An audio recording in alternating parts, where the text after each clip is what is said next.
mais um tipo de dilatação. Fica aqui agora para entender a dilatação volumétrica com Sukita.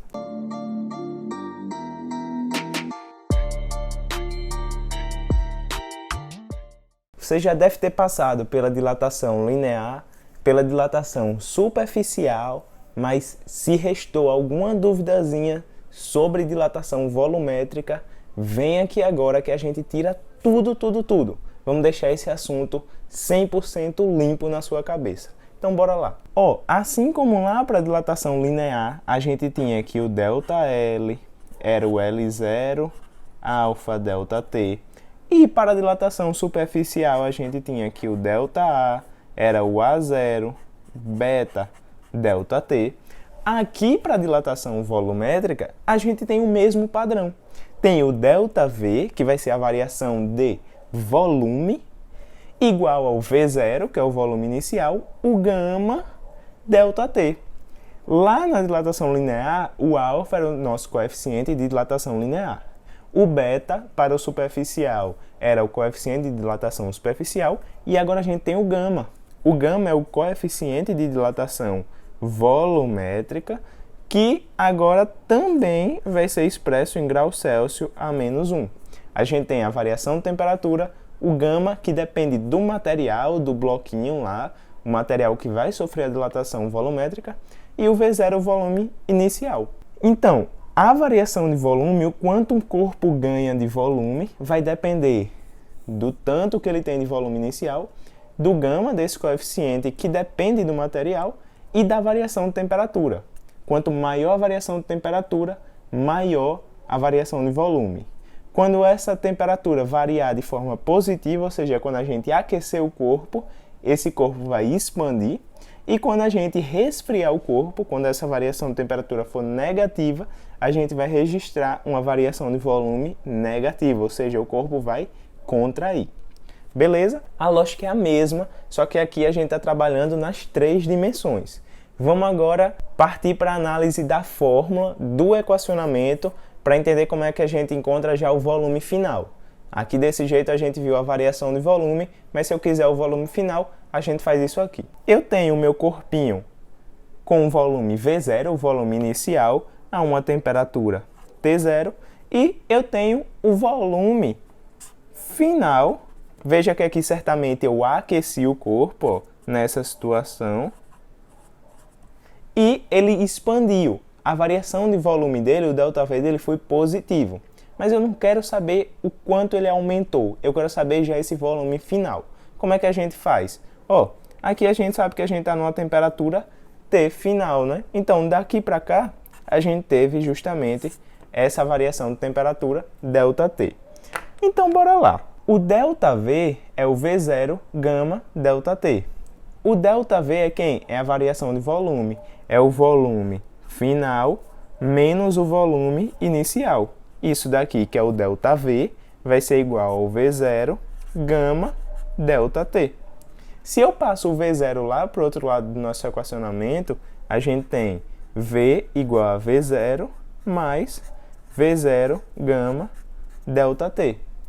E se a gente agora colocar em evidência o V0, V igual a V0, que multiplica 1 mais gama ΔT. Então, essa equaçãozinha, deixa eu escrever aqui, é a equação famosa que a gente pode usar já para achar direto o volume final. E deixa eu te mostrar uma observaçãozinha aqui. Se a minha questão me dá o volume inicial em metro cúbico, eu vou encontrar o meu volume final em metro cúbico também. Se me dá em litros, eu vou encontrar o meu volume final em litros e assim sucessivamente. Só questão de unidades aqui. Lembrando que o gama, o coeficiente de dilatação é em graus Celsius a menos 1 e a variação de temperatura a gente usa em graus Celsius. Não posso deixar de te contar esse negócio aqui. A relação que existe entre o alfa, aquele coeficiente de dilatação linear, e o gama, o coeficiente de dilatação volumétrico. Às vezes a questão está trabalhando com dilatação volumétrica, mas ao invés de te dar o gama, ele te dá o alfa.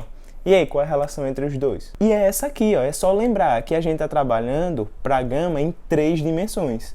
Então, a gente pode aproximar o valor de gama como sendo 3 vezes alfa. Ou seja, se, por exemplo, para o ferro, a gente tiver um alfa de 5 vezes 10 a menos 6 graus Celsius a menos 1, como é que a gente acha o coeficiente de dilatação volumétrica para esse material? A gente faz o gama sendo 3 vezes o alfa. Esse 3 é porque é realmente 3 dimensões. Aqui a gente está trabalhando com volume. Então, 3 vezes 5 vezes 10 a menos 6, 15 vezes 10 a menos 6 graus Celsius a menos 1. Lembra disso, anota isso aí, beleza? Mas agora bora fazer uma questãozinha já para deixar esse assunto bem fixo na nossa cabeça, beleza? Rapidão, faz a questãozinha e ó, tá tudo pronto para você ir lá resolver sua lista. Um material de coeficiente de dilatação linear de 150 vezes 10 a menos 6 graus Celsius a menos 1 teve seu volume aumentado em 25 centímetros cúbicos. Opa, ele está falando de volume aumentado de dilatação volumétrica e ele me deu o coeficiente de dilatação linear. Ele me deu quem? O alfa. Disse que o alfa era 150 vezes 10 a menos 6 graus Celsius a menos 1. E disse que teve o seu volume aumentado em 25 centímetros cúbicos, ou seja, o ΔV foi de 25 centímetros cúbicos. Qual era o volume inicial, ele quer saber o V0, do material, sabendo que ele sofreu uma variação de temperatura de 120 graus Celsius. Ó, ΔT de 120 graus Celsius, e ele quer saber o V0. A gente sabe o quê? Que o ΔV é igual ao V0 gama ΔT. Mas a questão não me deu gama, a questão me deu quem? Alfa. Mas qual foi a dica que a gente pegou aqui agora? Hein? A gente sabe que o gama pode ser escrito como 3 vezes alfa. Se o gama pode ser escrito como 3 vezes alfa, o gama é dado por 3 vezes 150 vezes 10 a menos 6 graus Celsius a menos 1. Logo, esse gama vai ser 450 vezes 10 a menos 6 graus Celsius a menos 1. Então, agora a gente já pode vir aqui para esse equacionamento. Então, ó, o ΔV vai ser igual ao V0 gama, que é 450 vezes 10 a menos 6, vezes o ΔT, que é 120, ok? O ΔV, ele já me disse que era 25, então, ó, 25. Veja, o V0 a gente vai achar em centímetro cúbico, porque o ΔV a gente tem em centímetro cúbico, ok? Então, 25 igual ao V0 vezes 450 vezes 10 a menos 6 vezes 120. Quando a gente fizer essa continha, o nosso V0 vai dar quanto?